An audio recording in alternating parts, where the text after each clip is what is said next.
Hey gaming fans, so today I'm going to be checking out this Moana deck again. Basically I've picked up the two starters that I found in the store, and one was the Moana one and the other one was the one with the Lion King, I believe it was.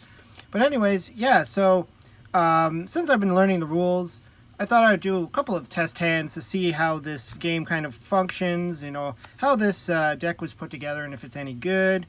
But yeah, I guess Moana's like one of the bigger characters. She's 5 cost ink. You know, during my videos when I was doing the opening, I couldn't remember a lot of the terminology.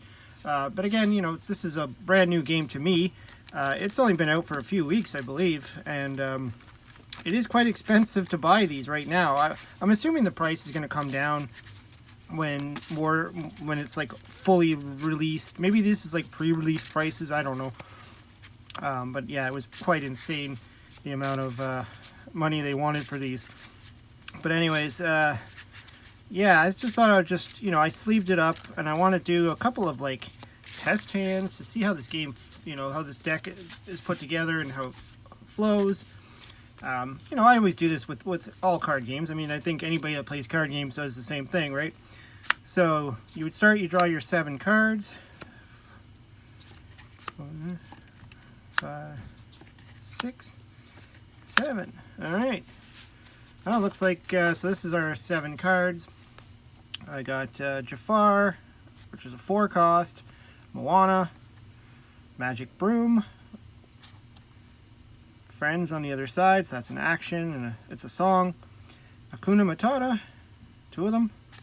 That's all healing. And Pascal, Rapunzel's companion. So we got 1 card that is a 1-drop, and that's our Pascal. I'm just going to put the deck over here. It's not important right now. So obviously this will be the first card we're going to play. So we'd have to decide what we're going to ink to play it. So to put a card into your inks, well, you have to choose one that has one of the symbol on it. They all have it, so we're good. Probably one that we're not going to need for a while. This one draws 2 cards. I don't know if I want to get rid of that. Maybe this one here, the one that removes damage counters. We don't need this right now, so you put it in your inkwell face down, and then I guess you would turn it sideways to say I'm using it, and I put my Pascal into play. So he's got camouflage. Well, you have another character in play. This character gains evasive. So that's kind of like a protection device. Pretty good effect. So then it would be my next turn. So you get to draw a card on your second turn. First turn player doesn't get to draw a card. You just start with your 7 cards, which is a pretty standard thing for card games. So let's see, we got a Dingle Hopper. So this is an item. It removes a damage counter from a character. You know what, I think I'll just put this one in the inkwell as well. And let's play our Magic Brooms. So now we have a Magic Broom in play. And we have 2 ink, which obviously I would have turned sideways. Just for presentation wise here. That's pretty good. I mean, so we got two characters out right away. This one can attack, or you know, can do battle or whatever, or it can quest for 1 lore, which is these symbols here. So that's what I would do. I'd probably end up questing it. Now, when you do quest your characters, they turn sideways, and now they're vulnerable to being attacked by your opponent's characters. So I guess you would base it off of what your opponent's playing. If they don't have any characters out yet, or if they're going to be questing themselves, maybe you'll be okay. But this one has evasive, so only characters with evasive can challenge him. So there's a good chance that he might not get attacked, because now he has evasive. That's pretty good.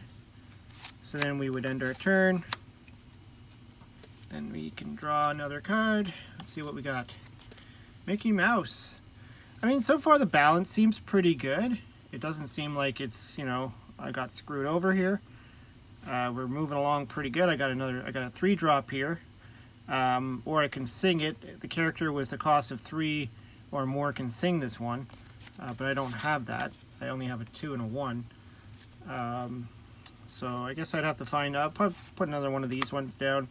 So now I got 3. So I can play it. I mean, I can just turn everything sideways and play it to draw 2 cards. What do we get there? We got Stitch and Cinderella. Pretty good. And the next turn we would go ahead and this would go into your discard pile. And then we draw our card.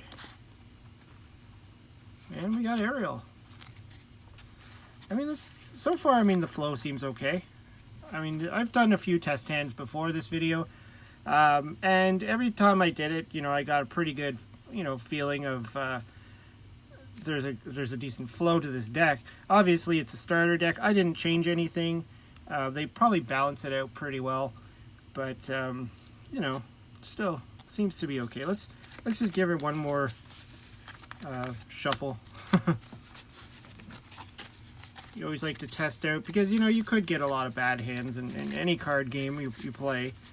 Magic the Gathering, you could end up with like 1 land and you're kind of in trouble, or no lands and you're gonna have to mulligan, or too many lands, or, you know, at least with this game you don't have that problem. The lands are not really separate cards, they're any card, which we've had games like that, like Duel Masters, for instance. Duel Masters, or what did it change into? I forgot the name of it now. But yeah, I mean, there's ways around that. Happen to have mana. I like the idea of making any card land, essentially. This does have the restrictions of only certain cards can be lore. They have to have that symbol. So 1, 2, 3, 4, 5, 6, 7. So you want to make sure that you don't fill your deck full of cards that don't have that symbol in there, or you're going to be in trouble. So let's see, we got a 6 drop and a 4. The rest of these you could pretty much pull out pretty quickly. I mean, you got a 3 down here. So Lilo, which is a pretty good strong opening. I mean, a 2/2 for 1. The Dingle Hopper, which is the item.